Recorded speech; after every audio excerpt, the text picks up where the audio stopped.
Fuertes palmas al Señor.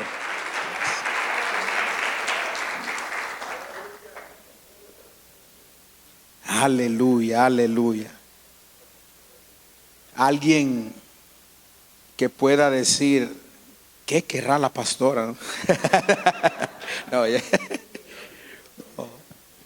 Aleluya, es una gran bendición poder tenerle a todos aquí. Y como decía la pastora, vamos a tener un tiempo muy especial antes de traerle el consejo que creo que Dios tiene para ustedes.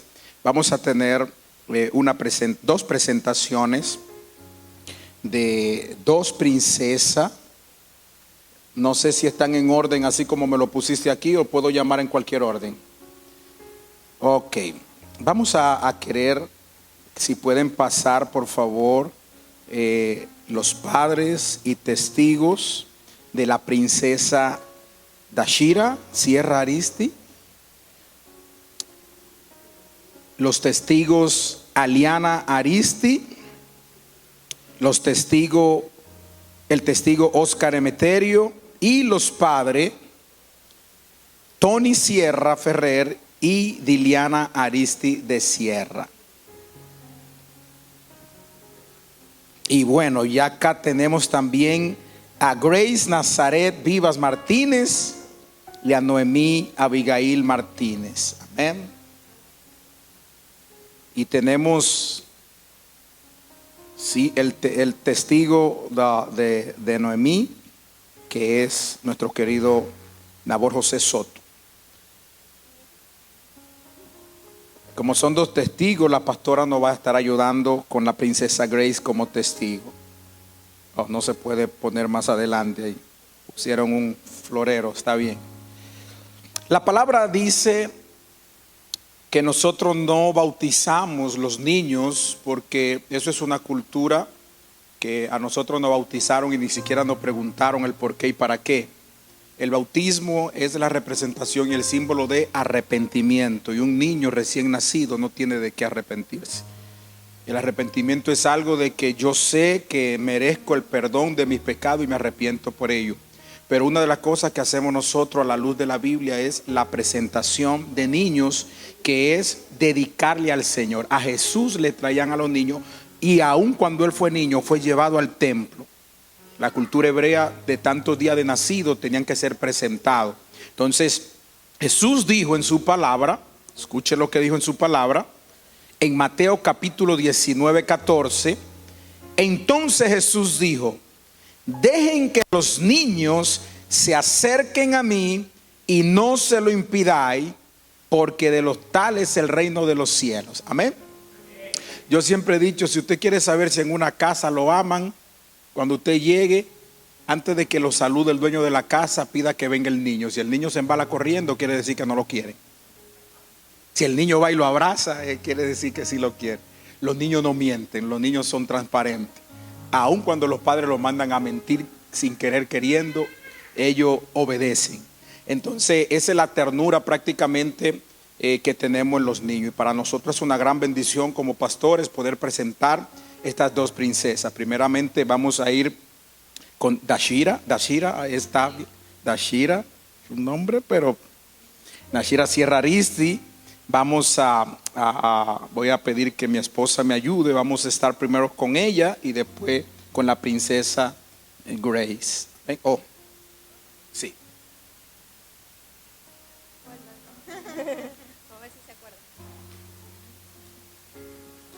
Una profeta, Débora. Aleluya. En esta niña hay mucha promesa. Hay mucha promesa. Por eso también fueron las dificultades, porque hay mucha promesa de Dios en ella. Qué linda.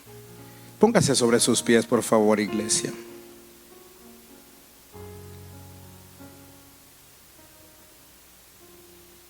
Hay una simbología que utilizaban los hebreos, no la vamos a utilizar aquí, pero cada una de esas cosas tiene su símbolo. Ponerle miel, tocarle el punto de... Vaya, se me va a incomodar.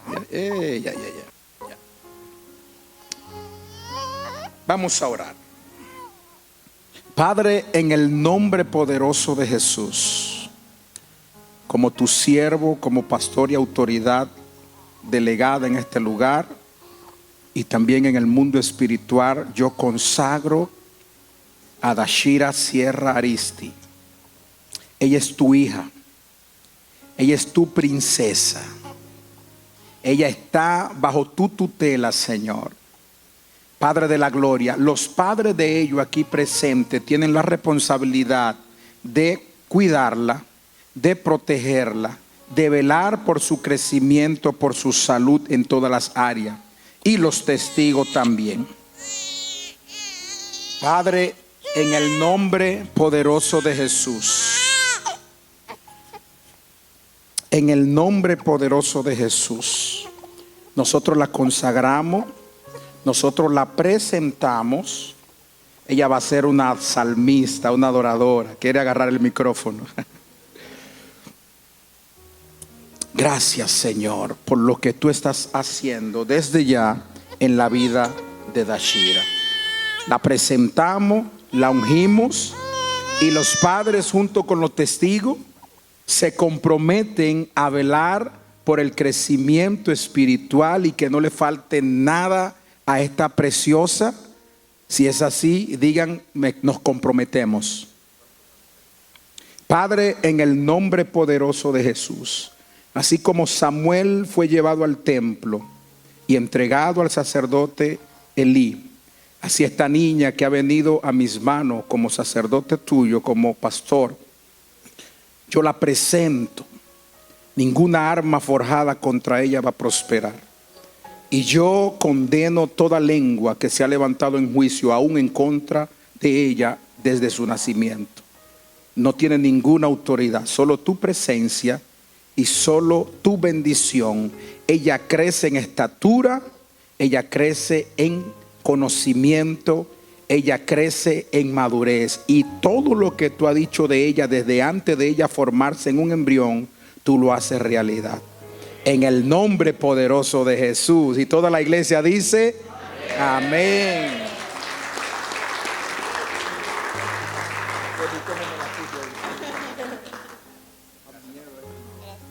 No se vayan todavía.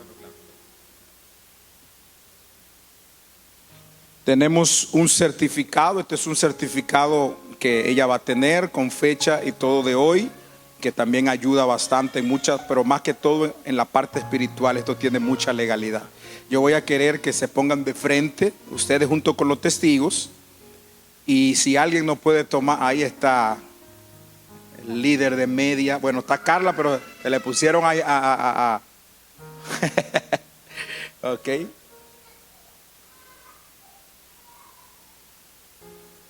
Ok, muchas gracias. Denle un fuerte aplauso.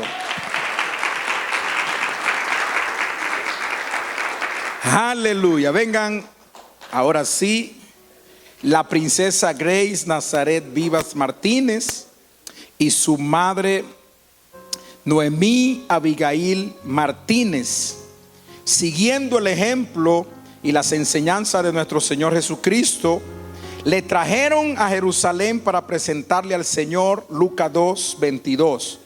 Dejad a los niños, venid a mí, y no se lo impidáis, porque de los tales es el reino de los cielos. Con este acto, tú como madre te compromete, y Nabor como testigo, y mi esposa también como testigo, a cuidar de esta niña y guiarla espiritualmente hasta que ella por su cuenta reciba a Cristo como su Salvador y Señor. Si así lo desea, di amén.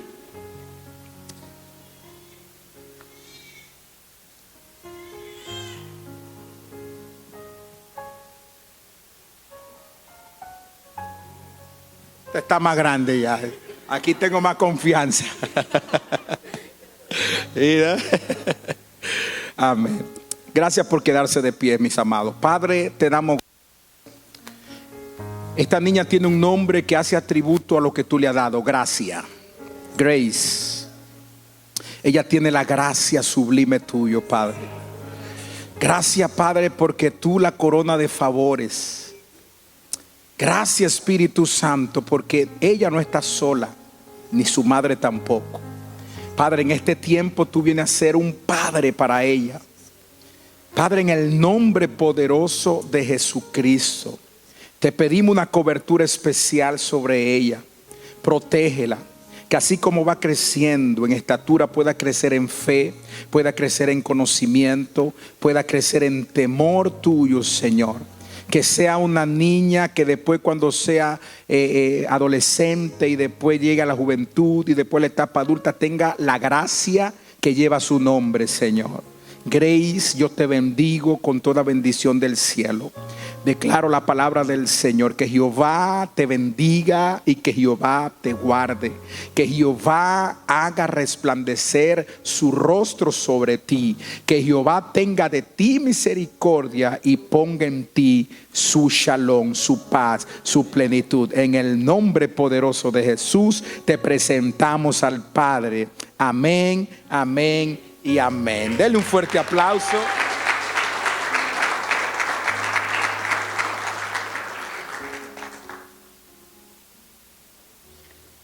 Ok, ahora alguien que nos ayude acá. Nabor, véngase más para acá.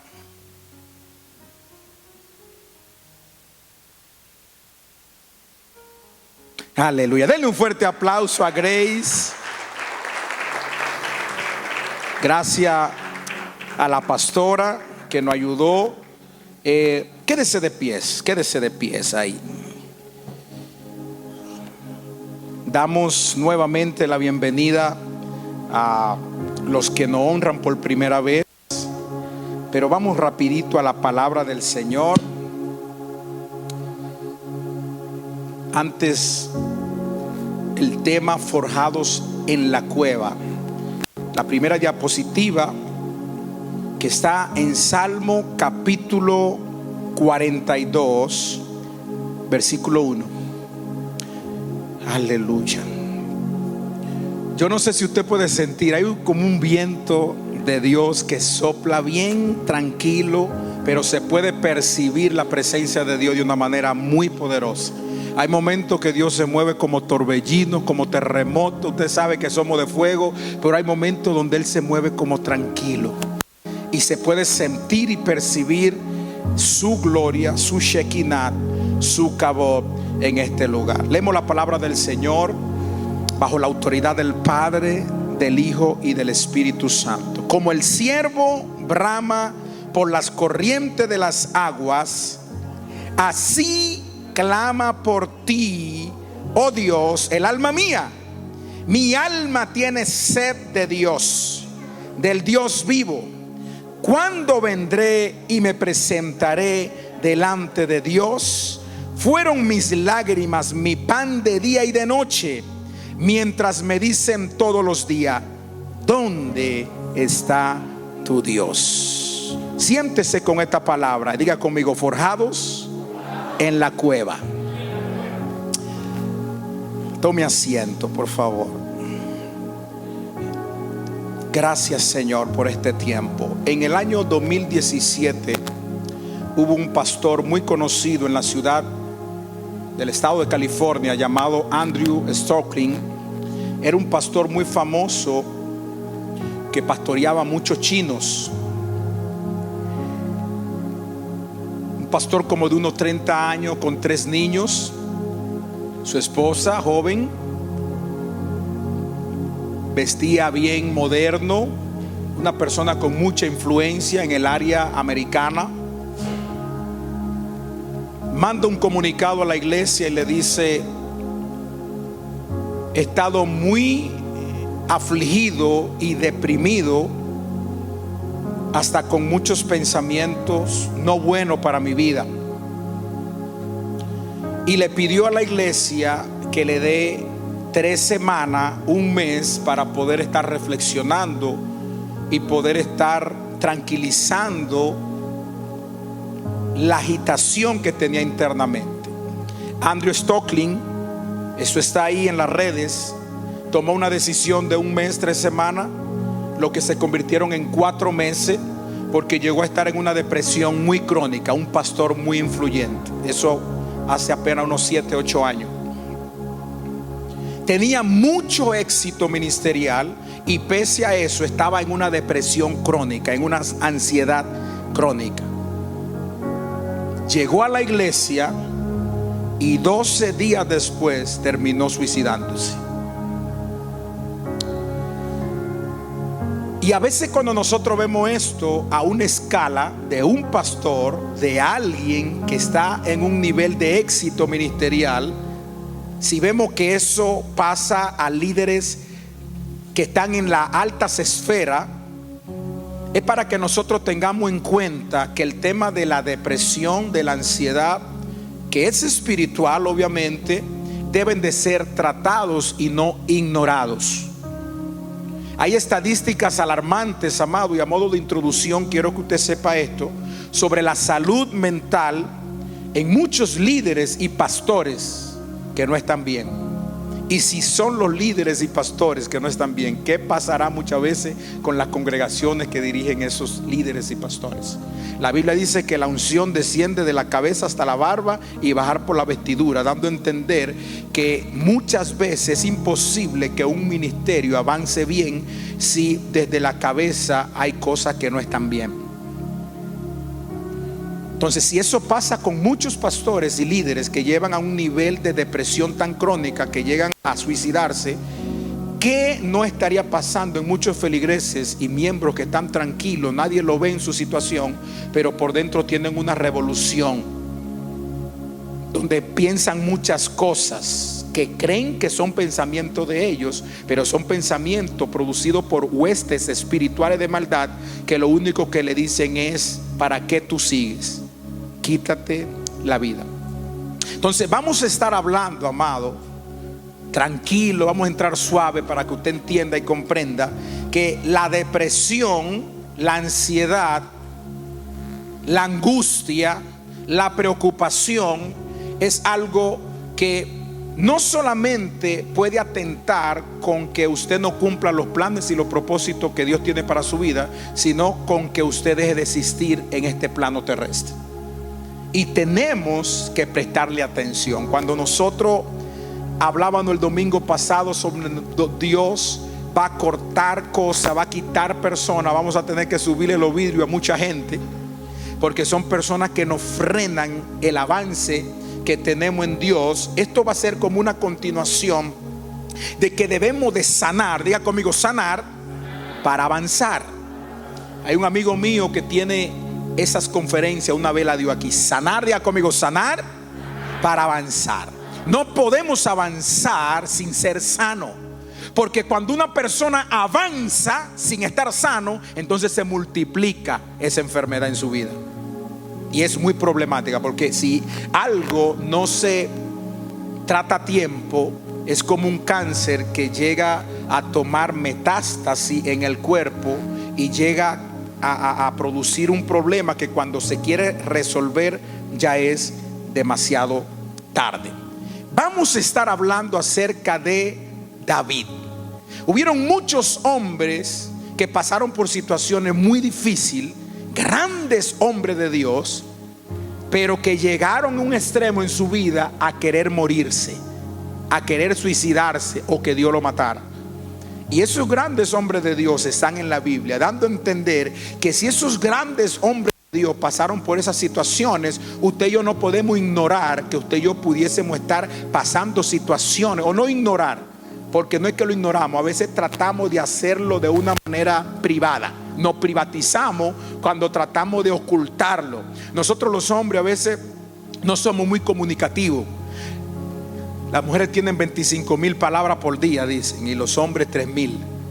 Por eso entienda a su mujer cuando usted llega y quiere dormir y ella comienza porque tiene 16,000 palabras que todavía no ha soltado. Ha soltado solo 9,000. Pero nosotros los hombres no somos muy conversatorios. Inclusive se inventó una fórmula o un método para poder hacer hablar a los hombres. Es verdad, amado. Una mujer va, usted no ve que la fila de los baños de las mujeres están pero inmensa. Usted ha visto, y están tan inmensas que se meten hasta la fila de los hombres muchas veces. Pero ¿por qué será? Una mujer entra al baño y no conoce a nadie y sale mejor amiga de la que estaba en el baño. ¿Es verdad o es mentira? ¿Verdad? Las mujeres es verdad, ¿verdad? Y comienzan a hablar y esto y de repente esto y comienzan mejores amigas. Y por eso son la larga fila, porque las mujeres no tienen problemas con comunicar y con hablar. Los hombres no. Los hombres entran al baño y ustedes me van a entender, ¿verdad? Usted está como una vela así. Y ni mire para los lados porque te pueden como malinterpretar. Mucho menos tener una conversación. Es la naturaleza de nosotros. Entonces, ¿cuál es el problema muchas veces en los hombres por esta situación? Que podemos reprimir muchas cosas a una magnitud que muchas veces hasta nuestras esposas no saben las situaciones que estamos pasando. Esto pasaba con David.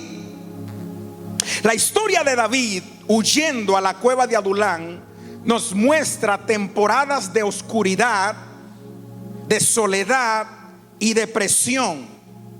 David fue ungido cuando tenía 15 años y de los 15 años hasta los 30 años fue perseguido. Diga conmigo, ungido. Diga, porque si no se me duerme. Diga conmigo, ungido y luego perseguido. Porque cada vez que Dios pone algo en un hombre y una mujer, se van a levantar persecuciones. Téngalo claro. Por eso dice un dicho que el clavo que sobresale es el que lleva el martillazo, ¿verdad? Es sí. Al árbol que tiene fruto, a ese se le tira piedra. ¿Usted ha visto a alguien tirándole piedra a un árbol lleno de hojas? Si hace eso es porque está medio torombolo, ¿no? Entonces David, pese a ser ungido y talentoso, enfrentó largos periodos de espera, de frustración y de desánimo. La importancia de ser realista, mis queridos hermanos, y no esconder emociones, de no verbalizar el dolor ante Dios es muy importante. Por ejemplo, muchas veces a nosotros los cristianos nos preguntan, ¿cómo estás? Y nosotros decimos, en victoria. Pero nos está llevando quien no nos trajo. Y es bueno decir, ¿cómo estás? Bendecido, prosperado, en victoria. Pero hay momentos cuando tú estás en depre que debe de ser sincero, no con todo el mundo, pero sí tener a Dios, número uno, y a alguien que pueda ser tu almohada, como dice, tu pañuelo. ¿Cómo estás? Estoy en victoria. ¿Ya comiste? Tengo 3 días que no como. ¿Cómo así? 3 días que no como. Sí, parece como que Dios quiere que yo ayune. Sí, porque tratamos de buscar una solución y querer encubrir. No, estás en un proceso quizá de escasez y hay que hablarlo. No quedarte con eso, hay que hablarlo. Primero con Dios y luego con alguien que tú respete, que puede ayudarte. ¿Está conmigo aquí? Estamos entrando bien suave porque quiero que se le quede en su espíritu esto. Forjado, diga conmigo, forjados en la cueva. Moisés y Elías fueron 2 líderes que no vamos a hablar mucho de ellos. Miren lo que dijo Moisés.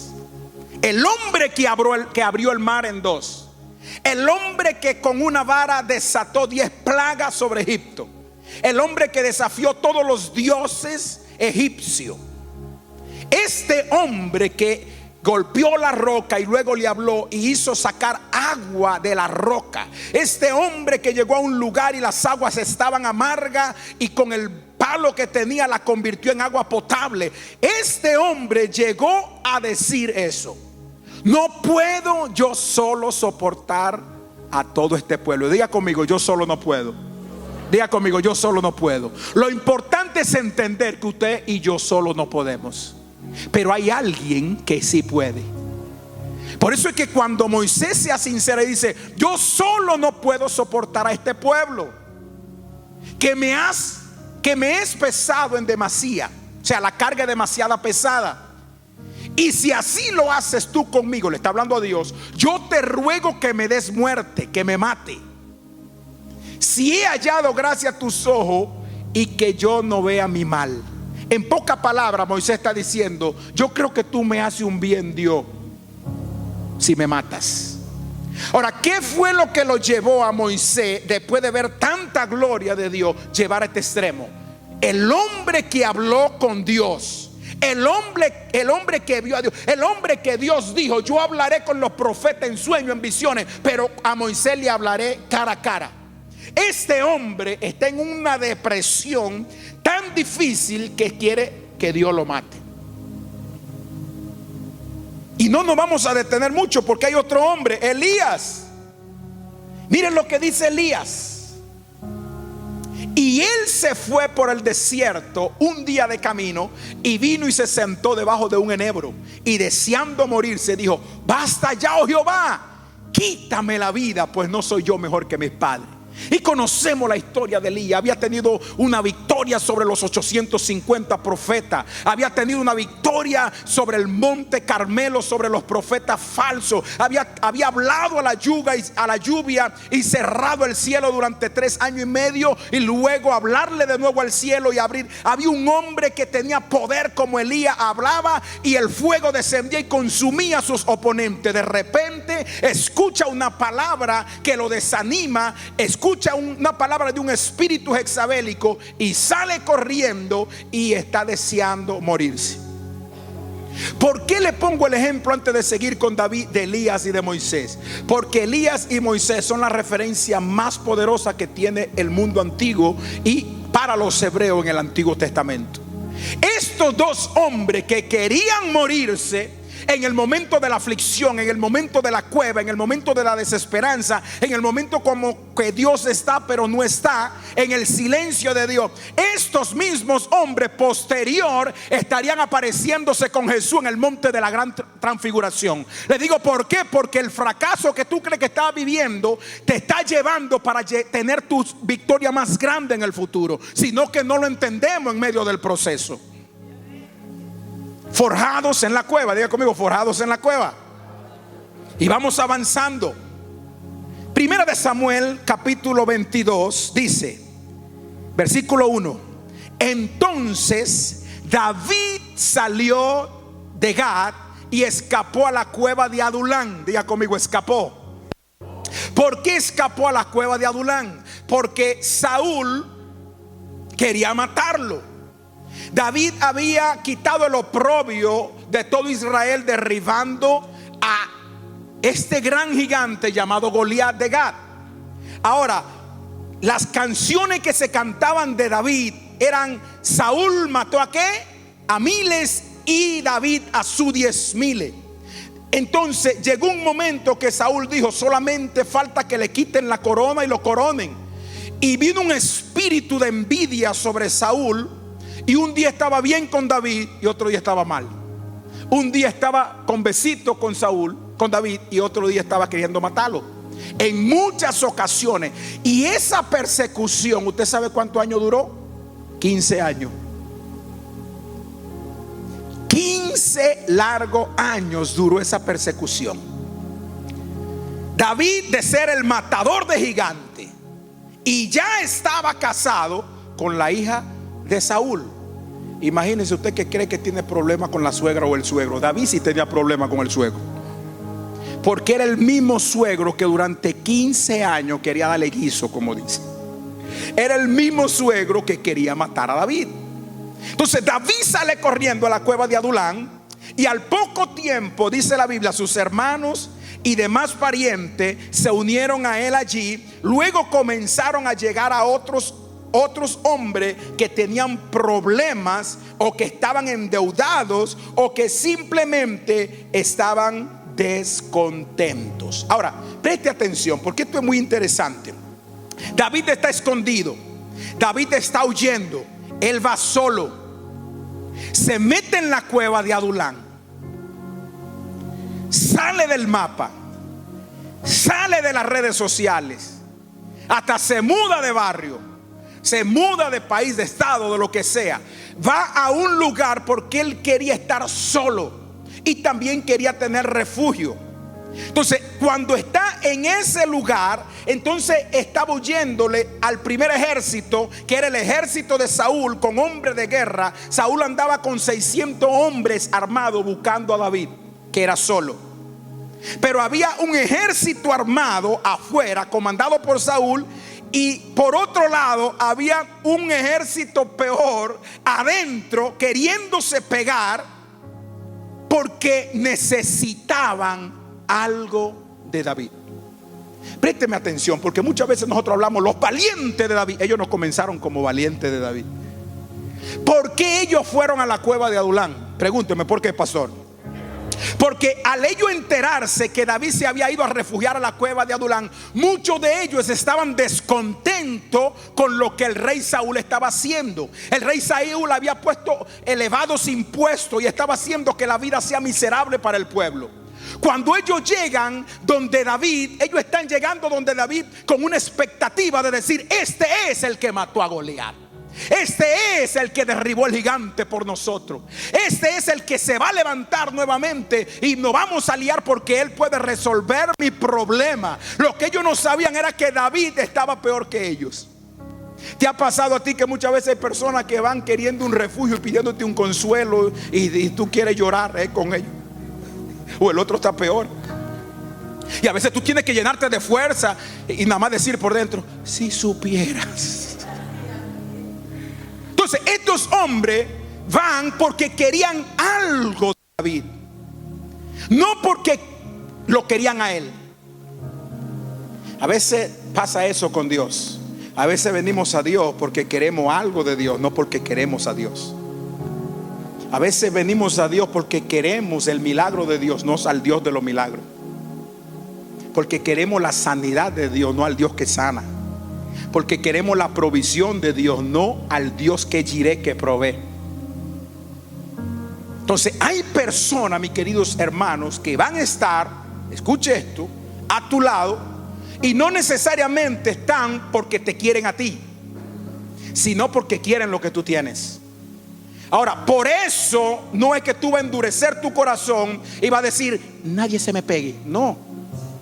Usted lo que tiene que ser sabio y sabia de saber con quién anda. Como dice el dicho: dime con quién anda. Estos hombres se le pegaban a David porque querían que le resolvieran el problema, el tributo. El rey lo estaba oprimiendo y van donde David, porque David había dejado un precedente en su historia. Era que era el que desafiaba, y ellos querían ser liderados para que David se levantara, derrocaran a Saúl y ellos tener reconocimiento. Y ese chiste duró 15 años. No fue ni 1 mes, ni 2 meses, ni 3 meses. La mayoría de las persecuciones que tuvo David posteriormente, esta fue la primera, una de las primeras. Después David fue perseguido en la cueva de Engadi, esa otra cueva, donde él cortó el manto de Saúl para que Saúl sepa que estaba en la mano de él y David no lo mató. Después fue perseguido en el desierto. Después llegó a un lugar y David se refugió donde estaba el profeta Samuel, llamado Naiob. Y Naiob quiere decir lugar de las alturas, donde habitan los profetas. Y dice la Biblia que, aleluya, esto es interesante porque mire lo que me muestra el Espíritu. David se escondía, y donde quiera que se escondía, Saúl le llegaba. Se escondía en la cueva y allí llegaba Saúl con sus hombres. Iba al desierto y allí iba. Iba a Engadi y allí iba. Y llega un momento donde David dice: yo no quería la unción para tener persecución. Yo no quería tener la unción para estar en boca de los demás. Yo estaba muy bien, nadie me conocía. Yo no quiero la unción para ser tratado mal y para ser perseguido por mi propia familia. Mi propia esposa no me defiende, Mical, del papá de ella, que es como mi padre, que quiere matarme. Y cuando llegan donde Samuel, a Naiob, Samuel le dice: quédate aquí. Y de repente Saúl sabía que David se había escondido donde el profeta Samuel. Y cuando mandó a 50 hombres para que lo fueran a buscar, aleluya, desde que entraron al campamento de Naiob, esos hombres comenzaron a danzar. Yo no sé si usted me entiende. Y fueron danzando y hablando en lengua y todo donde Saúl. ¿Qué es lo que está pasando? Y de repente mandó otros 50 más. Y cuando llegó a Naiob, estos otros 50 hombres que eran guerreros comenzaron a danzar, porque entraron a la atmósfera profética que estaba controlada por el profeta Samuel.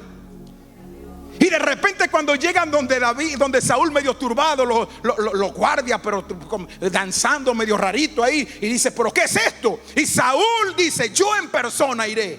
Y cuando Saúl va en persona, no solamente comenzó a danzar, sino que dio hasta y se quitó la ropa. Y por eso muchos, ¿cómo es que Saúl está danzando? Por la atmósfera que se había librado. Déjame decirte algo. Hay muchas personas que van a llegar a tu vida hasta que tú entres al Nayob de Dios.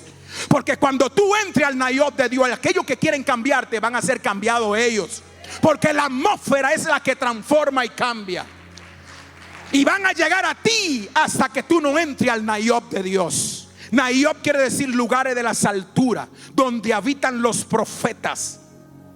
Yo he hablado esto otras veces. Los únicos aves que tienen la capacidad de subírsele por encima al águila son los cuervos. Los cuervos se alimentan de carne podrida. Los cuervos siempre están hablando y comiendo carne podrida. El águila no le hace caso, porque el águila sabe que es un ave de altura. Y tú sabes lo que hace el águila. Cuando el cuervo se le pone en el cuello, comienza a picar el cuello del águila. El águila no presta atención a discutir ni a pelear, porque él sabe que el cuervo lo que come es carne muerta y ella está viva. Aleluya. Por eso yo me imagino al cuervo diciéndole: tranquilo, que yo sé cuál es la solución para ti. Yo no me voy a poner a discutir contigo, cuervito, porque yo sé que tú comes cosas muertas y yo todavía estoy viva. Y dice que el águila comienza a ascender, ascender, ascender, y llega un momento cuando pasa a las alturas que el cuervo no tiene suficiente oxígeno para quedarse en las alturas, le da un patatú y se cae el mismo. Con los cuervos no se pierde tiempo. Solamente asciende, solamente sube, solamente sube, solamente sube. Di conmigo: solamente sube. Porque cuando tú subes, ellos se caen solo. Cuando tú subes, ellos no pueden estar en las alturas donde Dios te lleva. Ellos se caen solo. No pierdas tu tiempo con cuervos. Cuando un cuervo quiere atacarte, dice: yo no estoy en cuentos con cuervos, porque tú lo que comes carne muerta. Yo no estoy muerto. Aleluya. Usted me está entendiendo lo que el Espíritu le está diciendo. Por eso Nayob significa el lugar de las alturas. Es el lugar donde habita la presencia. Todo aquel que quiera llegar a ti, solamente elévate. Elévate, elévate, elévate, elévate. Y dile: sígueme. Por eso cuando David dice: como el ciervo brama por la corriente de las aguas, así clama por ti, oh Dios, el alma mía. Con ese versículo abrimos. Y es que el ciervo tiene una particularidad, y es que cuando no es tan rápido y tan veloz como el león cazador, como el zorro, como el tigre, y cuando ya está tan cansado, tiene mucha sed, pero él sabe que aun cuando va al río puede tomar agua. Pero llega un momento que el ciervo, la sierva, ¿tú sabes qué hace? Si me meto al agua, el león me va a devorar aquí. Necesito elevarme.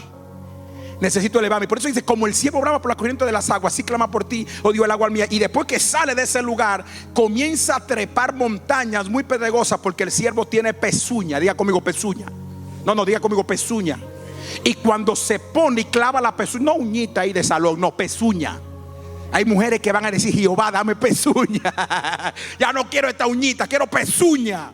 Porque la pezuña es lo que te da el nivel espiritual para tú comenzar a calar. Y cuando el siervo pone la mano en la roca, estas pezuñas se incrustan en la roca. Y me imagino que este león está allá abajo, y yo me imagino al siervo y dice: sube, león. Tú no me quieres comer, sube, sube. Porque el león no tiene pezuña.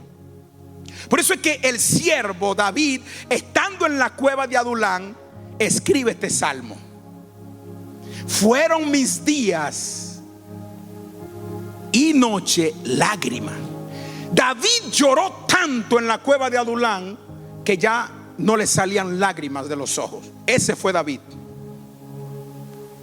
En ese momento de la cueva fue cuando él comenzó a experimentar. Hablamos de Nayob, pero antes de llegar a Nayob, antes de llegar a todo eso, primero fue Adulán.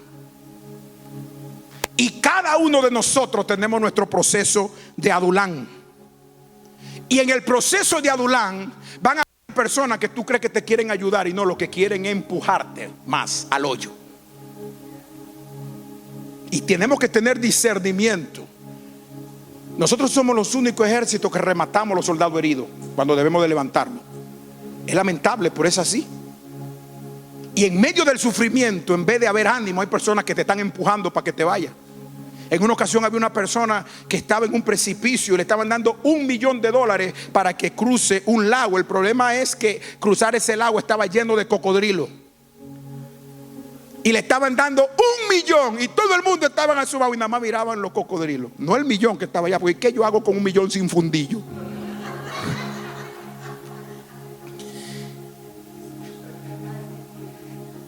¿Qué yo hago con $1.000.000 sin pierna y sin mano?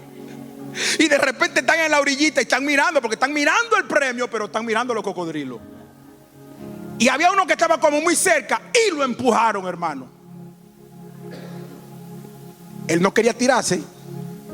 Y cuando él cae, usted se está imaginando la historia, ¿verdad? ¿Cómo es que se llama este nadador americano muy famoso que ha ganado todo lo limpio? Michael Phelps. Cuando ese tipo cayó en ese lago, que se vio rodeado de cocodrilos, comenzó a bracear y a bracear y a bracear, y con un miedo y un terror, y él cruzó al otro lado. Y cuando cruzó al otro lado dice: wow, ¿cómo se ganó $1.000.000? ¿Cómo pudiste hacerlo? Y comienzan a hacerle una pregunta: ¿cómo hiciste? ¿Qué hiciste? Nadie quería. Y yo no sé, me empujaron. Ahora escúchate, hay personas que te empujan. Diga conmigo, me empujan. No, escuche esto, hay personas que me empujan. Empújame. Porque hay personas que te empujan a propósito, pero ellos no saben que cuando te empujan a propósito, te están empujando al propósito. Porque cuando te empujan a propósito, te están empujando a tu propósito. Ellos creen que te están haciendo mal. No. Empújame. Porque del otro lado está lo que el Padre tiene para mí. Entonces, no todas las personas que se te pegan están porque quieren ayudarte. Muchas veces quieren algo de ti. Y esto no es para que tú vivas en desconfianza. No. O para que saque el versículo que lo sacan de contexto: maldito es el hombre que confía en otro hombre. Eso no tiene que ver con eso. La Biblia dice: maldito el hombre que confía en otro hombre, cuando desvían la confianza de Dios y la ponen en el hombre. ¿Está aquí conmigo? Diga conmigo: forjados en el fuego. Dígalo de nuevo: forjados en el fuego. Ahora, en ese lugar también se cree que David escribió varios salmos, pero hay 8 salmos bien conocidos que lo escribió él en medio o dentro de la cueva de Adulán. Y uno de esos salmos es el Salmo 34. El Salmo 34 dice: bendeciré a Jehová en todo tiempo. Diga conmigo: en todo tiempo. Diga conmigo: en la buena y en la mala, cuando hay y cuando no hay. Cuando la refri es que está, que parece una, ya no le vamos a decir piscina, no, que hay agua y luz solamente. Cuando hay, no hay. En todo tiempo, dice David: bendeciré a Jehová en todo tiempo. Su alabanza estará de continuo en mi boca. En Jehová se gloriará mi alma. Lo oirán los mansos y se alegrarán. El valor de la alabanza, la autenticidad en medio del dolor, es que muchas veces, porque tú sabías que en medio de la cueva de Adulán es donde van a nacer tus mejores canciones. Y no es que tú vas a ser una adoradora y un adorador. Es que el proceso que tú y yo estamos pasando cuando estamos en la cueva de Adulán está forjando nuestra vida y nuestro carácter para construir lo mejor en el presente, que va a servir y ayudar a muchos en el futuro. Entonces vamos a ir rapidito porque me quedan 25 minutos hasta las 3:30 y quiero que usted entienda algunos de estos puntos. Una de las situaciones que nosotros podemos ver de David en medio de la cueva de Adulán es que nosotros no debemos de tomar decisiones importantes en estado de agotamiento o depresión. Yo siempre le digo a la persona cuando doy consejería eso: nunca tome decisiones importantes cuando está bajo presión, ni tome decisiones cuando alguien te lleva a la presión, que hay que hacerlo y punto. Nunca. Porque las buenas decisiones, escuche, las buenas decisiones van a traer buenos resultados. Ahora, cuando tú tomas una decisión buena en el momento incorrecto, aunque esa decisión aparentemente sea buena, en el momento incorrecto el resultado no es bueno. Cuando tú tomas una mala decisión en el momento correcto, el resultado va a ser malo. Ahora, cuando tú tomas buenas decisiones en el momento correcto, entonces el resultado va a ser favorable. Entonces nunca tomes decisiones cuando estás en depresión, cuando estás en quebración y cuando estás en todo loción. Debemos de buscar apoyo y no privatizar el sufrimiento. ¿Sabes que hay muchas personas que privatizan el sufrimiento? Se encierran en su sufrimiento. ¿Cómo estás? Yo estoy bien. No, hay que buscar primero en Dios y luego en alguien que te pueda ayudar. Reconocer que las temporadas difíciles pueden ser parte del plan de Dios y pueden proceder a tiempo de crecimiento y bendición. Cuando nosotros analizamos cada uno de estos aspectos que yo le estoy diciendo, podemos ver que la cueva de Adulán en el momento no aparecía eso para David. Porque a la cueva de Adulán, imagínate, David está huyendo de Saúl. Lo quieren matar, le quieren arrancar la cabeza. De repente él está, déjeme poner la mano porque he visto que muchos se caen para que no se rían. David está así con la, ¿le ha pasado a usted que está como con la cabeza así? El hombre normalmente cuando está así es porque hay mucha deuda. Y dice, ¿cómo yo voy a pagar esto? ¿Y cómo yo voy a pagar esto? Está así.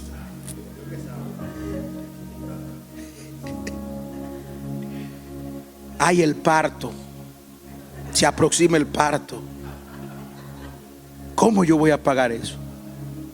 No se preocupen los que están embarazados, que nosotros debemos todavía a Idan. Idan lo debemos. Tiene 4 años y lo debemos todavía. Y llega un momento que tú estás así, preocupado.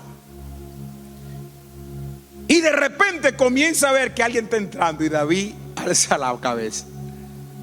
Y me imagino yo a David diciendo, llegó por fin sosiego y refugio. El problema es que cuando se acercaban, estaban peor que David. Endeudados, manco, cojos, virolo, visco. No veían bien para la guerra alguno. Estaban fundidos, como dicen muchos. Ellos fueron porque se estaban quejando del maltrato que le estaba dando el rey Saúl y querían ver una oportunidad en David que le ayudara a ellos. Comenzó a llegar sus hermanos, su familia cercana. Luego comenzaron a llegar más personas y más personas y más personas. Y de repente esa cueva, cuando nosotros hablamos de la cueva, pudiera pensar como que una cuevita. No, amado, era una cuevota.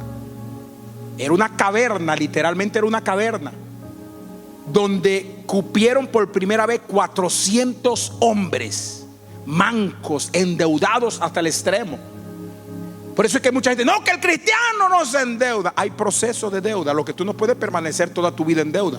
Sí, porque hay gente que creen que si está con una deuda, el diablo te va a llevar y que está en pecado. Llegaron los endeudados, los quebrantados, con espíritu angustiado. No querían seguir bajo el régimen de Saúl. Después esos 400 se convirtieron en 600 hombres. Era una cueva, una caverna inmensa. David, tras ser el héroe nacional, escuche esto, porque este es el significado espiritual de la cueva. David, tras ser el héroe nacional, se convierte en un fugitivo y se refugia en la cueva de Adulán. La cueva de Adulán es un lugar, lejos de ser solo refugio físico, representa un espacio de transformación espiritual y dependencia total de Dios. Hay una cueva que es la cueva de Elías más adelante, que él se mete y él tiene que salir. Pero esta cueva de Adulán, escuche bien, representa, diga conmigo, dependencia total de Dios. Dígalo, dependencia total de Dios. Transformación espiritual. Porque cuando tú entras a la cueva, comienza a producirse cambios, metamorfosis en tu vida. Hay cuevas pequeñas donde las águilas, cuando ya están viejas, que no pueden volar, no pueden surcar los aires, no pueden cazar porque el pico se le vuelve como una bruja. ¿Usted ha visto esa película de brujas que se le tuercen así? Y cuando quieren agarrar la presa, el pico no agarra la presa. Y el águila dice: o me renuevo o me muero. O entro en un cambio o me muero. O entro en una metamorfosis o me muero. Y ella decide entrar a una cueva. Ella decide. Y cuando entra a esa cueva, comienza a darse contra las paredes rocosas hasta que el pico se le desprende y comienza a botar sangre. Comienza a darse contra las paredes hasta que todas las plumas que impiden que pueda volar se le vayan.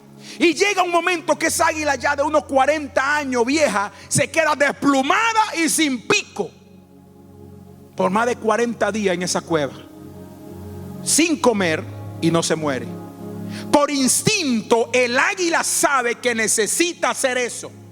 Pasa un día, 2 días, una semana, 2 semanas, y comienza a salir el piquito. 3 semanas y el pico ya está fuerte. 4 semanas y el pico sale. Las plumas comienzan a renovársele de nuevo.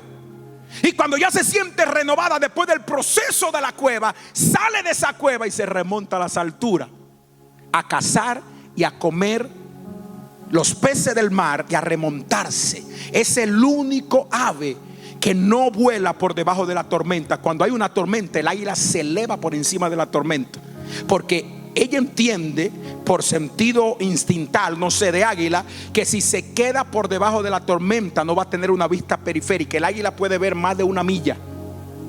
Escuche esto, el águila tiene una visión. Por eso es que cuando la Biblia habla de los 4 seres vivientes, hay uno que dice que tiene cara de águila, dando a entender la visión que tiene el águila. Y cuando se remonta por encima de la tormenta, puede surcar los cielos.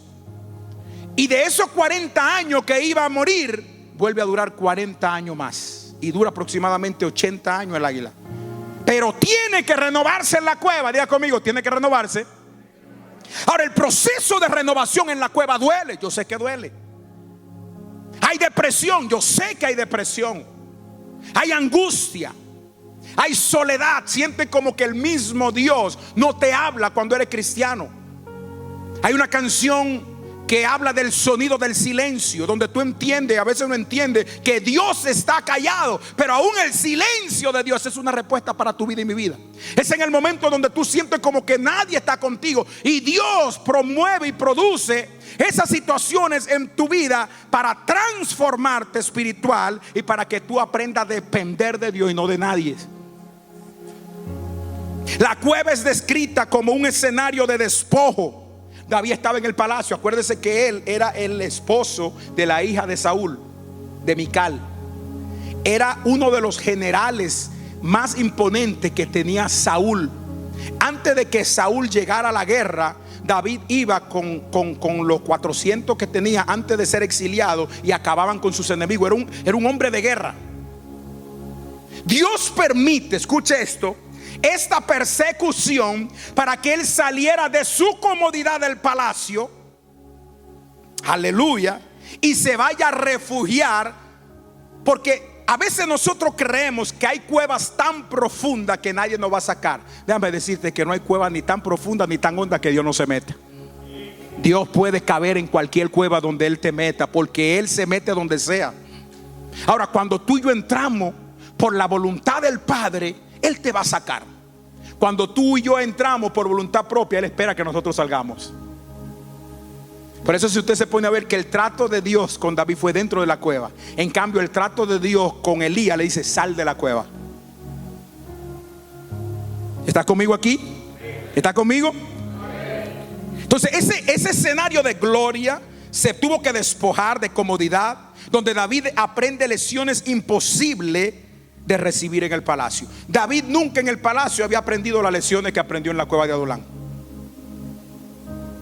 Tus propias cuevas de Adulán, mis propias cuevas de Adulán. Hay momentos, amados, de soledad. Hay momentos de persecución. Hay gente que habla de ti, tú no sabes por qué. O muchas veces los mismos nuevos comienzos incertidumbre en los nuevos comienzos. Tiene un trabajo y de repente pasa algo y te echan el ácido, como yo digo, en el trabajo. ¿Cuál es el ácido, pastor? Ha sido un placer contar con su presencia. Y de repente entra otro trabajo y está como con incertidumbre. ¿Qué voy a hacer? Tus propias cuevas, donde parece que Dios actúa en silencio. Los periodos de aislamiento y dificultad pueden ser campos de entrenamiento y preparación para que las misiones mayores que Dios te va a dar en tu vida puedan ser sostenidas. Cada prueba, cada cueva es como una prueba que tú y yo debemos de ser aprobados con una buena nota para estar calificados para lo que Dios nos va a entregar en el siguiente nivel.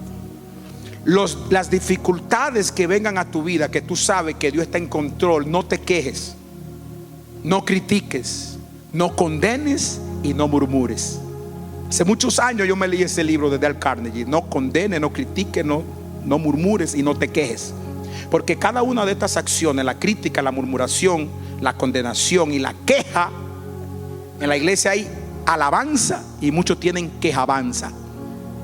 La queja te retrocede al propósito donde Dios te quiere. La crítica te retrocede al propósito donde Dios te quiere. La murmuración a veces contra ti mismo. Yo he tenido casos que casi le digo a personas: mira, ya yo no te voy a asesorar más. Sí, porque siempre están con una queja contra ellos mismos. Yo no sirvo, yo no sirvo, yo no sé, caigo, me parezco un gusano. Oye, pero ya, deja de conmiserarte así. Sí, hay momentos que mira, ya yo no te voy a atender más ya. Resuelve tu lío tú con Dios. Lo peor que uno puede hacer es tratar de meterse en el cerebro de una persona y darle a entender, o sea, lo más difícil, y darle a entender que la persona puede cuando ella se ha metido en la cabeza que no puede. Eso es difícil. Y llega un momento que hay personas que te desgastan y tú tienes que soltársela a Dios. Tener amor, orar por ello, pero no soltársela a Dios. Sigue aquí conmigo. Yo le dije que iba a ser tranquilo. ¿Cuál ha sido su cueva? Esta es una pregunta de reflexión que yo le hago. ¿Cuál ha sido su cueva de Adulán en estos últimos meses, semanas, años? ¿Has pasado por un momento de soledad, de persecución o nuevo comienzo en el que Dios ha trabajado en silencio en tu vida? Ahí es donde tenemos la palabra de Dios, versículos de la Biblia que nos van a decir qué hacer y qué no hacer cuando nosotros estamos en esas situaciones. Ahora, la otra pregunta es: ¿cuáles son las decisiones que vamos a tomar y cuál es el plan de acción que usted y yo tenemos que seguir en ese momento de cueva de Adulán en el cual estamos pasando? Porque no es lo que a ti y a mí nos pasa, es como nosotros respondemos con lo que nos pasa. El 80% del éxito de tu vida en cualquier área va a depender no de lo que te pasa, sino cómo tú reaccionas. Y solamente el 20% es lo que te pasa, y el 80% es cómo tú reaccionas frente a ello. Entonces, ¿cuáles son las decisiones y las aplicaciones que nosotros vamos a tener cuando vengan esos momentos? ¿Quiénes? Yo les voy a hacer una pregunta. ¿Quiénes están pasando por una cueva de Adulán? Levante la mano. No tenga pena. Si no, yo voy a ir para que usted ore por mí entonces, porque yo estoy pasando una cueva de Adulán ahorita. Las dos manos. Ahora le voy a hacer una pregunta más. ¿Quiénes han pasado por una cueva de Adulán? Creo que todos, ¿no? Lo que nosotros hagamos ahora, right now, ahorita, va a determinar la consecuencia de mañana. Y los resultados que tenemos hoy fue de lo que hicimos ayer. Eso es así, amado. Por eso es que Dios no nos critica, no nos murmura, no nos condena el pasado, sino lo que yo te presento el presente. ¿Qué tú vas a hacer con él? Las cuevas de Adulán no son para nosotros aferrarnos y decir: es que a mí me pasa eso porque yo soy el patito feo. Solamente a mí. El problema de Elías es el que él pensaba. Dice: solo yo he quedado de los profetas. Y Dios le dice en la cueva: no, bájate de esa nube, Elías, que hay 7,000 profetas como tú que no han doblado su rodilla. David estaba en la cueva y él pensaba que estaba solo. Tú estás solo en ese momento, pero vienen 400 atrás de ti también que están en la situación como tú. Y después 600. Yo siempre le digo a la persona: por más que tú creas que estás mal, siempre va a haber una persona que está peor que tú. No peor, peor que tú, como dice. Por más que nosotros pensemos que estamos mal, siempre van a haber personas que están peor. Y no es para que nosotros seamos conformistas, sino para que seamos agradecidos en medio del proceso. Porque sabemos que esa cueva están forjando el carácter que Dios necesita. Porque esos hombres que hoy en día están endeudados, esos hombres que están atribulados, esos hombres se van a convertir mañana en los 400 de David. Y esos 400 de David eran la guardia personal de David. Y de esos 400 de David salieron 4. El escudero de él, llamado Abisai. Salió Sama. Salió Abinadab y Eliab. Y estos hombres, aún en los momentos más difíciles de David, cuando el ejército salía corriendo, estos 3 hombres que eran los 3 y con Abisai, los 4 principales, salieron de la cueva y estaban en la cueva junto con David. Y eran personas. Dice la Biblia que uno de ellos, la espada se le quedó pregnada en la mano de tanto pelear y no retrocedió. Hubo otro llamado Sama, que el ejército de Israel salió corriendo tras los filisteos y él puso una línea en un campo de lentejas y dijo: no pasa nadie, y acabó con todo el ejército él solo. Cada uno de estos hombres que estaban con esta gallardía de valentía, años atrás estaban ¿dónde? En la cueva de Adulán, porque la cueva de Adulán es proceso. Estos hombres fueron los que en un momento, cuando David está en su palacio y dice: ¿quién me diera a beber del pozo de Jacob? Y antes que David terminara esa palabra, de repente salen corriendo los hombres. David no sabían, y llegaron al campamento donde estaba el agua. Y ese campamento estaba custodiado por 400 filisteos armados hasta los dientes. Y comenzaron a pelear 2 de ellos.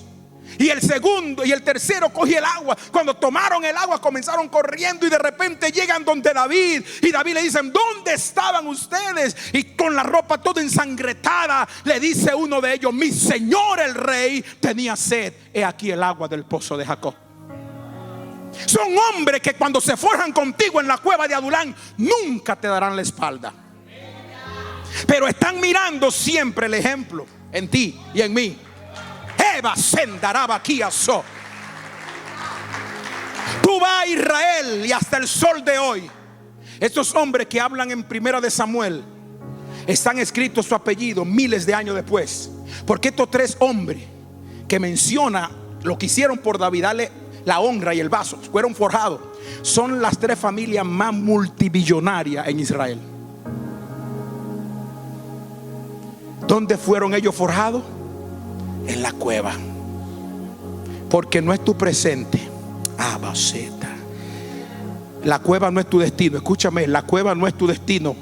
Simplemente es el camino. Es el camino, es el camino. Tu destino es donde Dios dijo que tú vas a estar. La cueva no es, dilo, la cueva no es mi destino. Dilo, la cueva de Adulán no es mi destino. Solamente es el camino.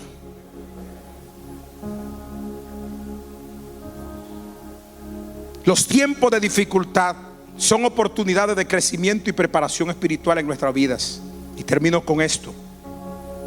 Debemos de valorar las personas o las compañías que Dios pone a nuestro alrededor, aunque en un principio no parezcan prometedoras a los ojos de las demás personas.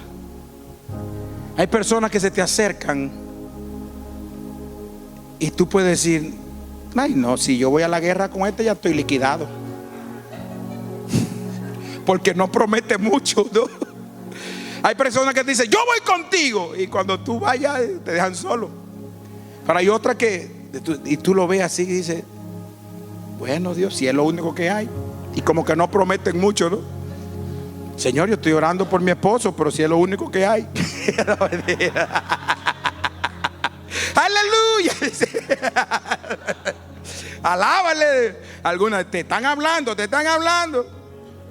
Por eso no tomes decisión en el desespero.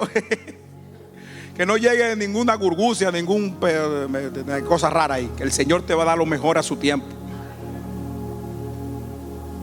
Las personas que no son muy prometedoras a los ojos humanos, a veces son, cuando el hombre la descalifica, muchas veces son las personas que están más calificadas para Dios.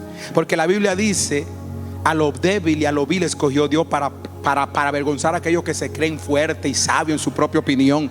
Por eso es que cuando alguien viene a ti, tú dices, Señor, ¿cómo tú lo ves? No lo veas por su apariencia, por lo que tiene. No, Señor, ¿cómo tú lo ves? Señor, es la persona que tú quieres que esté conmigo. Yo le oro a Dios todo el tiempo eso. Señor, que la persona trae y la demás quítala, para no desgastarnos mucho tiempo. Yo siempre he dicho, hay personas que son temporales en tu vida y en mi vida, y otras que Dios las tiene que son eternas. Estos tres hombres valientes de David nunca se apartaron de David. Hubo uno de ellos, ya David estando viejo, el último de los gigantes. ¿Se acuerda que le dije que David cogió 5 piedras y solamente era un gigante? En su tiempo habían 4 gigantes más, que era proféticamente que esas 4 piedras era para derribar esos gigantes. Y el último no lo mató David, el último lo mató Abisai, que era el escudero de David. ¿Por qué? Porque David no con palabras, sino con ejemplo le había enseñado a ellos a matar gigantes. Porque hay personas que quieren enseñarte a ti a matar gigantes cuando ellos no han matado ni un enano. Aquí está este problema grandísimo, tú puedes, dale Niquita, dale. Y te están motivando, y cuando ellos están en medio de la aflicción, andan escondidos debajo de la cama. Y yo siempre he dicho que en el liderazgo ministerial, pastoral y familiar, la gente no va a hacer lo que tú le digas, van a hacer lo que te vean a ti hacer. Eso se llama liderazgo con ejemplo. Y dice que David se cansó en esa batalla. Y como David tenía una reputación de matador de gigantes, le asignaron al último gigante que estaba en esa batalla, descendiente de los gigantes. Pero él se cansó. David se cansó. ¿Alguno de ustedes se ha cansado alguna vez? No dejó de ser ungido, él se cansó, porque el cansancio es normal muchas veces. ¿Cuál fue el error de David? Que aún cansado siguió en la guerra. Error. Hay tiempo para saber cuándo tú guerrear y cuándo tú retroceder. Se cansó, y cuando el gigante vio que él se cansó, le iba a dar el golpe final y iba a matar a David en el campo de batalla. Y de repente Abisai está viendo eso y dejó de pelear con el que estaba peleando, y fue con una lanza, atravesó ese gigante y cayó a los pies de David. Y le dijeron a David, oh mi rey, jamás vuelva a descender al campo de batalla, no sea que se apague la lámpara de Israel. Ellos veían a David como una lámpara, como un faro de esperanza. Y ellos le decían, ya tú no necesitas venir a la guerra, nosotros podemos con ellos. Eso hacían estos hombres que fueron forjados en la cueva juntamente con David. Pero David, el hombre que mató gigante, ahora en la cueva, el gigante se le metió en su mente. El hombre que había derribado a Goliat, ahora en la cueva entró un gigante. Y fue en esa cueva donde él escribió los salmos que usted encuentra de mayor desesperación, pero también las mejores canciones. El Salmo 34, el Salmo 42, el Salmo 146. Fue en medio de esa cueva que él alzó alabanza a Dios. En medio de tu cueva, adora a Dios. En medio de tu cueva, alza tu mano en victoria. En medio de tu cueva, dile, yo no sé, se me fueron las fuerzas, yo sé que no puedo, pero dame fuerza. En medio de tu cueva, Dios quiere que tú aprendas a depender de Él. Ponte de pie, por favor. Oh Espíritu Santo. Y concluyo con esto. Los momentos más oscuros pueden convertirse en santuarios de aprendizajes e intimidad con Dios en tu vida y en mi vida. La fidelidad en el desierto puede ser usada por Dios para animar y formar a otros. Porque entonces David comenzó a formar estos 400 que estaban peor que metido en la cueva. El verdadero liderazgo se forja en la prueba y se confirma en la restauración colectiva. ¿Qué quiere decir? Que en medio de tu proceso es que va a comprobar tu liderazgo y lo va a reafirmar cuando ayuda a otros. Yo siempre he dicho que un liderazgo, alguien que lo siguen como por temor, por miedo y no por convicción y por voluntad, es un liderazgo que va a desaparecer con el tiempo. Las personas tienen que querer estar cerca de ti. Nunca fuerce a nadie a querer estar cerca de ti si no quiere. Y eso es en todas las áreas. En tu vida personal, en tu vida de trabajo. Hay situaciones tan difíciles que a veces nos toca hacer que hasta despegarnos de ciertos familiares que lo que hacen es que nos absorben. Y es duro porque son a veces tu sangre, tu familia. Pero tú sabes que en ese momento no están para afirmarte en Dios, sino para restarte lo que Dios te ha puesto. Alza tus ojos, tu mano al cielo derecha y pon tu mano izquierda en el corazón.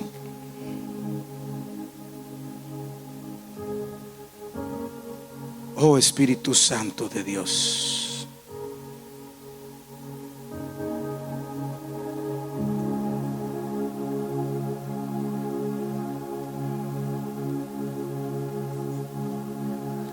solo dale gracias al Señor ahí donde estás. Dile gracias por las pruebas, por la cueva donde estoy, donde he estado.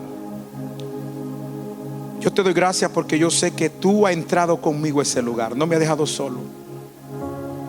Tú y yo que enfrentamos a veces depresión, desaliento, soledad, acércate a Dios. Acércate a personas que te pueden ayudar en ese proceso. No digas que estoy bien cuando sabes que no estás bien. No es debilidad reconocer que necesitamos ayuda. Es saber que no somos autosuficientes y que dependemos de Dios. Padre,